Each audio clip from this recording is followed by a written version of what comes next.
David Boyle and I'm quitting alcohol. So the death toll is rising. I forgot to tell you, but 2 days ago my wife's uncle passed away, not of COVID, of a heart attack. He'd had Parkinson's for years and was drifting into the dementia territory. So he passed away, so the family was pretty devastated. Then yesterday we found out that an auntie, and auntie is a very loose term in India. It's pretty much any older lady. But this auntie was related to the family. So I'll try and fucking explain how she was related. So my wife's auntie married a guy and his brother married this auntie who passed away. And apparently this brother was an alcoholic and this lady sort of got tricked into marrying this dude because it's meant to be a good family. Because one of the older brothers is a politician. So she sort of got tricked into marrying this dude. And she was a well-educated lady, had her master's in something. And after like a year or so of being married to this dude, she figured out this guy's useless. And she'd just had a kid and she gave him like a couple of chances to sort his shit out. And then she's like, no, fuck it, I'm leaving. So she just took the kid and bailed. And the uncle just continued to be an alcoholic. But there was bad blood between this lady and that family. That side isn't really attached to my wife's side of the family. It's sort of separate because they married into the family. Anyway, there was bad blood between them and this lady cursed that family because she feels like she got tricked into marrying this guy when the rest of the family knew he was a fucking dud. So she put a curse on them. She's like, you are all going to suffer for what you did to me. Bad things are going to come to you. And when she was alive, no one gave a shit. They're like, shut up, lady. But now she passed away, everyone is terrified. Because apparently in India, if someone curses you and then dies without removing the curse, I suppose, then you're in big trouble. So they are all fucking worried now. Not my part of the family. My part of the family wasn't part of the curse. It was these other fuckers. So now they're all worried. One of them came down with fever immediately. They're doing a lot of praying to the gods and Shiva and all these guys. They're doing a lot of pujas, which are like fucking offerings to the gods. They give them like a coconut and some flour and shit. Maybe cut a fucking goat's throat open or something. Because now this curse is fucking on. I don't know how you get rid of the curse though. Does it just last forever? I'll have to investigate about that.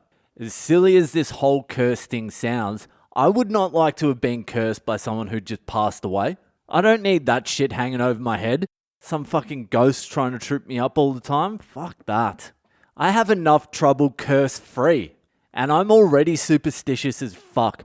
I've got enough superstitions to keep me fucking busy already. A girlfriend when I was 16, I put a t-shirt on and it was back to front. And I'm like, oh fuck. And I went to take it off and put it back on. And she's like, no, you can't put it back on. And I'm like, what the fuck are you talking about? She's like, it's bad luck. So she put the t-shirt on and gave it back to me and said, now you can wear it. Because she took the bad luck out of it by putting it on. And ever since she did that, I shit you not, if I put a t-shirt on backwards, I just don't wear it for like a week. And I know it's complete bullshit, but I don't want to take the risk.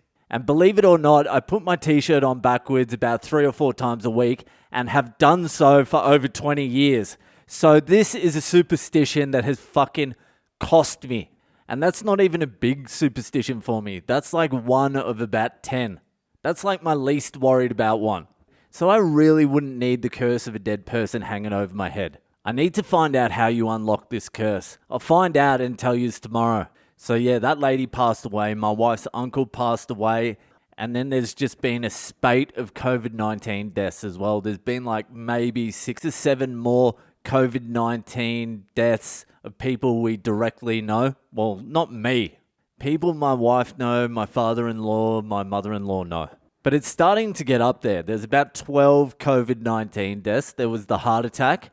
There was that lady who passed away. I think it was jaundice she passed away from. And there was the murder in the street. So you're talking like 15, 16 deaths in the span of a month of people who are directly known.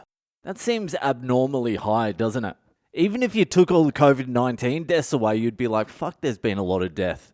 It's such a weird thing at the moment because every day you're just expecting like 2 or 3 or 4 people that are known or friends of friends or relatives of friends just to drop off. I don't know what they're reporting the death toll to be, but it's much, much, much fucking higher than they are. It is strange times on the subcontinent at the moment, but I haven't been leaving the house anyway, so my world is very small at the moment. Anyway, that'll do for tonight. If you're enjoying the podcast, give it a share around with your friends. Hit me up on social media. I'm Boyle Comedy on Instagram, Facebook, and Twitter. And I'll see ya the fuck later.